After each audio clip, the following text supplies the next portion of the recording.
Meron ba kayong tanim na bayabas na hindi namumunga? Gusto nyo bang ipakutol ito dahil feeling nyo ay wala na itong pakinabang? Huwag na huwag niyong gagawin po yan. Napagalaman po mula sa mga eksperto na mabisa palang pampababa ng tsansa na magkaroon ng cancer ang dahon ng bayabas. Kung bakit, malalaman natin yan sa Expert's Opinion Report na ito.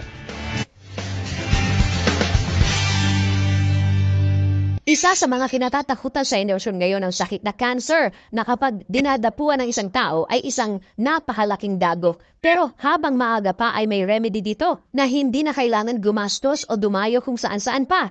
Ayon kay Dr. Anju Sood, ang dahon ng bayabas ay nakakapagpababa ng tsansa ng pagkakaroon ng cancer, lalo na sa breast, prostate at oral cancer. Ayon kay Sood, ito ay dahil sa dami ng antioxidant lycopene na may mahalagang papel para labanan ang cancer. Lumabas sa pag-aaral na gumagawa ito ng mga aktibidad laban sa iba't ibang uri ng human carcinoma cell lines. Ang dahon ng bayabas ay may dalawang pinakamataas na sangkap, ang antioxidant lycopene at flavonoid quercetin. Lumabas na sa pag-aaral na ang quercetin ay may anti-cancer properties kung saan ang inilahad na ang isang tumor ay napapaliit sa pamamagitan ng pang-inom ng guava leaves extra.